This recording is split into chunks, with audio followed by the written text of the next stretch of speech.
Hola, hola, ¿cómo están? Espero que todos y todas muy bien. Bueno, este videíto va cortito y sintético para explicar el cierre final de la materia y el cuadro que les estoy pasando de comparación entre todas las teorías que vimos, ¿sí? La instancia final que vamos a tener, como les expliqué en el mensaje que les mandé a todos y todas, no va a ser finalmente el trabajo y una puesta en común oral, sino que vamos a tener el miércoles que viene, ¿sí? El horario normal de la clase, les voy a pasar para que respondan una encuesta de Google Forms en la cual van a tener que poder responder distintas cosas en relación a estas teorías, a las distintas formas de ver la comunicación y bueno, quienes aprueben ya esa instancia quedarán liberados y liberadas. Quienes no, tendremos el miércoles siguiente para volver a tener una nueva instancia en la cual, bueno, veamos si pueden levantar eso o quedarán en proceso para diciembre, lo cual tampoco será nada traumático porque solamente va a ser una semana, ¿bien? Entonces, me interesa que puedan ver este video teniendo abierto en la computadora o para comparar, para poder entenderlo, el cuadrito que les pasé de la matriz comparativa entre las distintas teorías. Bien, ¿qué es lo fundamental que tienen que saber y que me tienen que poder responder el miércoles?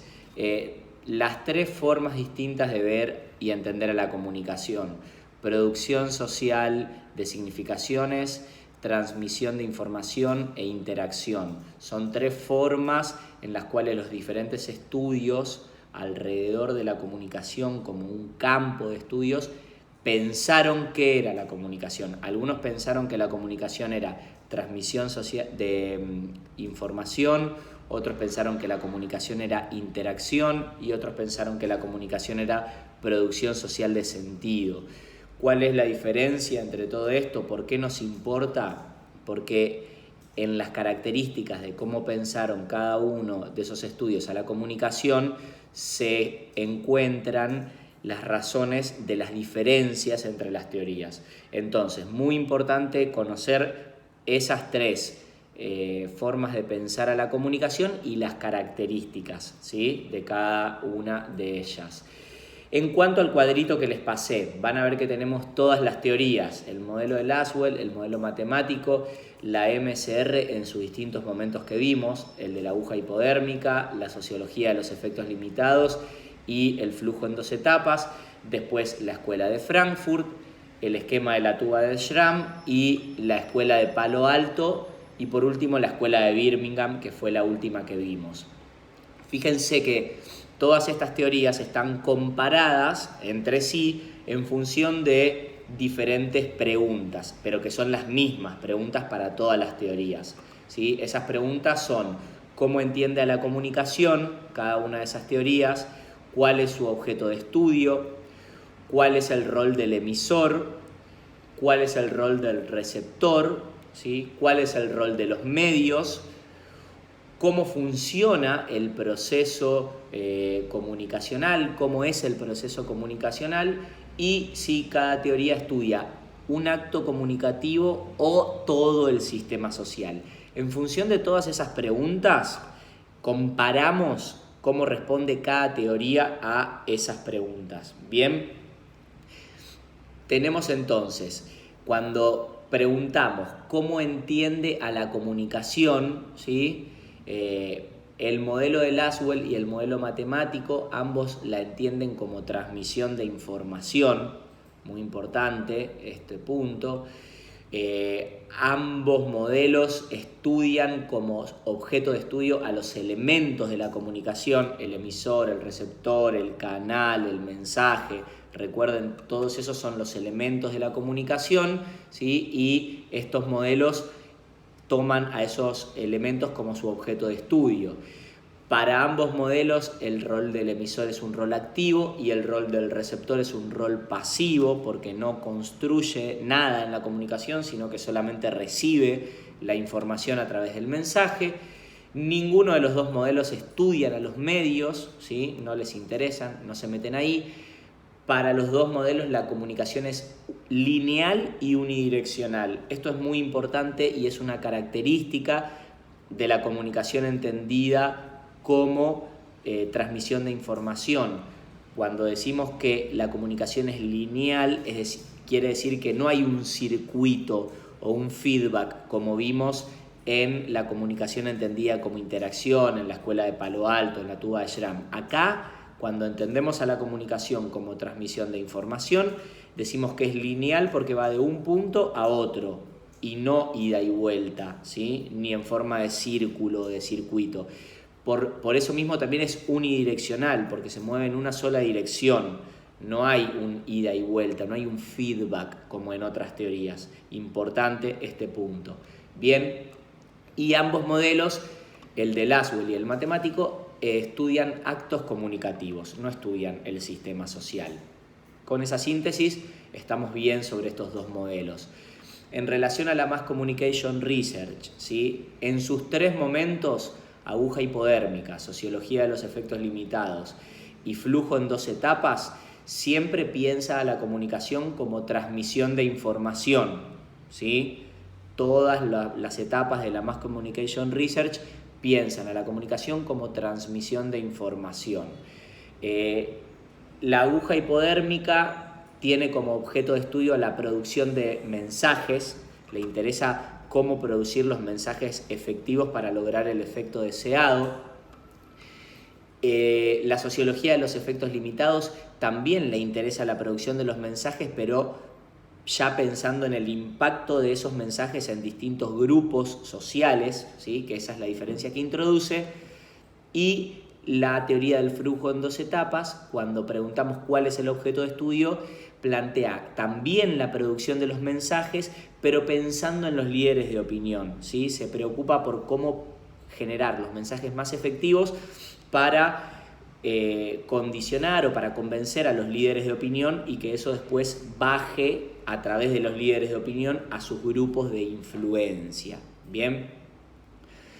Cuando preguntamos por el rol del emisor en los tres momentos de la Mass Communication Research, es un emisor activo.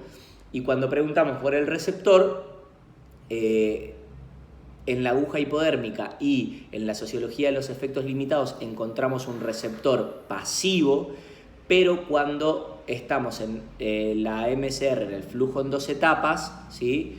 Vemos que el rol del receptor es pasivo y activo. ¿Por qué esta diferencia? Porque hay receptores pasivos, que son el grupo de influencia, pero hay receptores que también son activos, como los líderes de opinión, que reciben información, pero también que bajan esa información a sus grupos de influencia. Y ahí es donde son receptores activos. Reciben información, pero también transmiten información. Bien. El rol de los medios para todos estos momentos desde la MSR es el mismo. Los medios son omnipotentes y neutrales, ¿sí? Los medios pueden lograr el impacto que deseen en los receptores siempre y cuando construyan el mensaje adecuado, pero también son neutrales. Quiere decir que no es que juegan para el sistema, como vamos a ver que dice por ejemplo la escuela de Frankfurt, sino que pueden jugar para sostener el sistema, para cambiarlo, para lo que sea. Son omnipotentes en su capacidad de impacto y de incidencia, pero son neutrales en cuanto a su interés político o interés social, si se quiere. No defienden ningún tipo de interés para la Mass Communication Research. Ahora vamos a ver que eso cambia en otras teorías.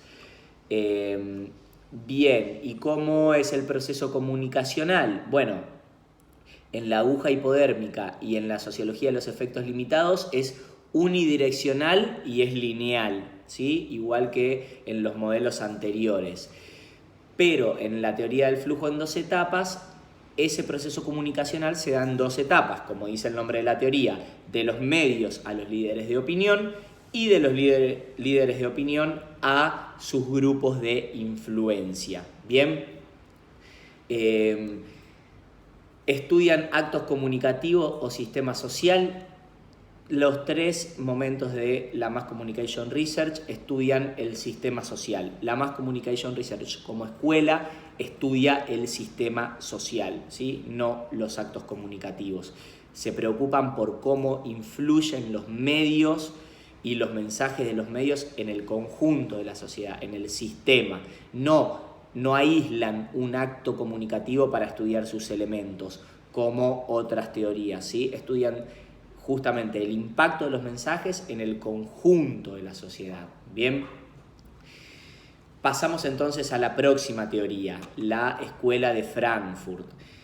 Tenemos que, ¿cómo entiende la comunicación? También la entiende como transmisión de información, ¿sí? De un punto a otro, de manera unidireccional, lineal, ¿sí? Sin un receptor activo.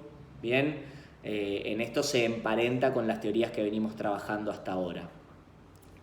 ¿Cuál es el objeto de estudio? Bien, acá muy importante, Frankfurt estudia cómo la industria cultural aporta a reproducir el sistema capitalista, ¿sí? Muy importante esto. La Escuela de Frankfurt se centra en estudiar cómo la industria cultural y los productos mediáticos aportan a sostener y reproducir el sistema capitalista.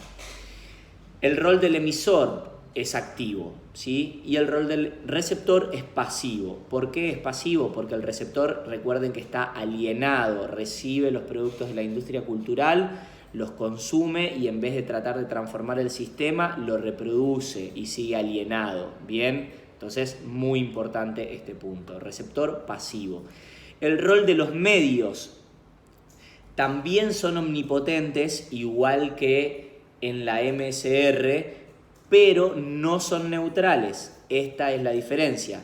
Los medios son dominantes y no son neutrales, sino que tienden a reproducir el sistema. Entonces, en la Escuela de Frankfurt podemos decir que los medios son omnipotentes, igual que la MSR, pero a diferencia de la MSR, Frankfurt dice que los medios no son neutrales, sino que reproducen el sistema capitalista. Y esa es su tarea, esa es su razón de ser.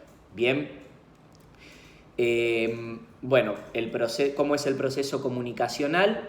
Es unidireccional, lineal, igual que la Mass Communication Research. Y el acto, si estudia un acto comunicativo o un sistema social, claramente estudia todo el sistema social, ¿sí? No aísla un hecho comunicativo, sino que estudia el impacto de la industria cultural y del sistema mediático en todo el sistema social y en la reproducción del sistema capitalista. Bien, pasamos ya a las últimas tres teorías entonces. La tuba de Schramm y la escuela de Palo Alto dan las mismas respuestas para estas preguntas. Entienden a la comunicación como interacción, ¿sí? Su objeto de estudio son las interacciones comunicativas, ¿sí? Las instancias donde interactuamos y nos comunicamos, interacciones comunicativas. El rol del emisor es un rol activo en ambos casos. El rol del receptor también es un rol activo en ambos casos. Por esto que explicamos, recuerden que hay una alternancia entre el lugar del emisor y el lugar del receptor. Como analizan las interacciones, todo el tiempo todos estamos comunicando. Recuerden esta idea de que todo comunica, de que la comunicación es un circuito donde nos vamos alternando los lugares y al mismo tiempo, si nosotros estamos recibiendo el mensaje que nos transmite alguien, con nuestras reacciones, con nuestras caras, con nuestras respuestas, también estamos poniéndonos en el lugar de emisores. Entonces, el receptor también es activo en ambos casos, para Schramm y para la Escuela de Palo Alto. El rol de los medios no los estudian, ninguno de los dos, no estudian el sistema mediático, estudian interacciones comunicativas. Bien, ¿cómo piensan el proceso comunicacional? Lo piensan como un circuito, ¿sí? Donde hay un feedback, donde no hay un principio y un final, un origen y un final de la comunicación, sino que todo comunica, todo el tiempo, todo comunica, ¿bien? Hay un circuito en el que es imposible no comunicar, aunque quisiéramos no podríamos no comunicar. Nuestro silencio comunica, nuestra postura corporal comunica, nuestras no respuestas comunican, ¿sí? Entonces, el proceso comunicacional para el esquema de la tuba de Schramm y para la escuela de Palo Alto es un circuito donde el concepto principal es el feedback, ¿sí? Y si estudian actos comunicativos o del sistema social, estudian actos comunicativos, ¿sí? Aíslan actos comunicativos y estudian esos hechos para analizar las interacciones comunicativas. Por último, la escuela de Birmingham, ¿sí? Es la única de las que vimos que entiende a la comunicación como producción social de sentido, muy importante esto. ¿Cuál es el objeto de estudio? Los discursos sociales como reproductores del sistema. Bien, estudia los discursos sociales. Lo que charlamos sobre las lecturas negociadas, las lecturas de resistencia, las lecturas dominantes, que son discursos sociales, bien, bueno, la escuela de Birmingham va a ir a estudiar esos discursos sociales para ver en qué medida y de qué manera reproducen ese orden social dominante, ¿sí? O lo refutan con lecturas de resistencia, ¿bien? Entonces, el objeto de estudio son los discursos sociales como reproductores del sistema o como contestatarios del sistema. El rol del emisor es activo, como en todas las otras, y el rol del receptor es activo, claramente, porque cuando recibimos discursos sociales, producimos nuestras propias lecturas frente a esos discursos sociales, que pueden ser lecturas dominantes, lecturas negociadas o lecturas de resistencia, y al producir esa lectura propia, tenemos un rol activo en la producción social de sentido, ¿sí? Esto es muy importante. En la producción social de sentido, siempre la instancia de recepción es una instancia activa, y la producción de sentido se da tanto desde la emisión como en el lugar de recepción, ¿bien?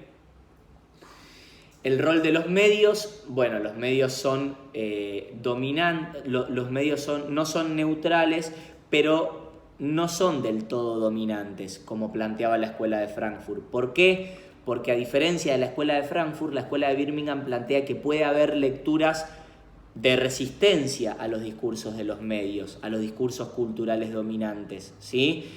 Para Frankfurt, los receptores estaban alienados y simplemente consumían la industria cultural y contribuían a su alienación y a la reproducción del sistema.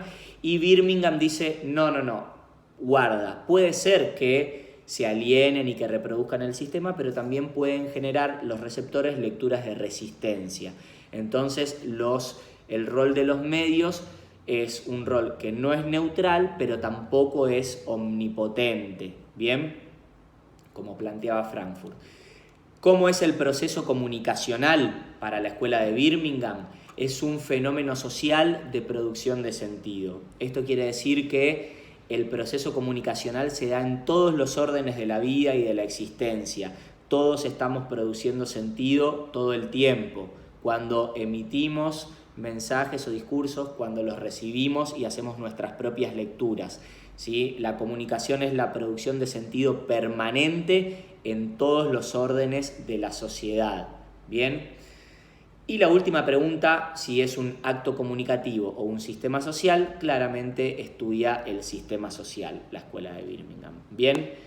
Bueno, estos son los puntos básicos que quiero que tengan claros, que conozcan, que sepan, y que les voy a hacer una encuesta para el miércoles que viene, que van a responder en vivo y en directo, en la cual habrá preguntas de múltiple choice, de selección de opciones y también respuestas de contenido que no van a ser muy largas, pero me van a tener que escribir cosas también.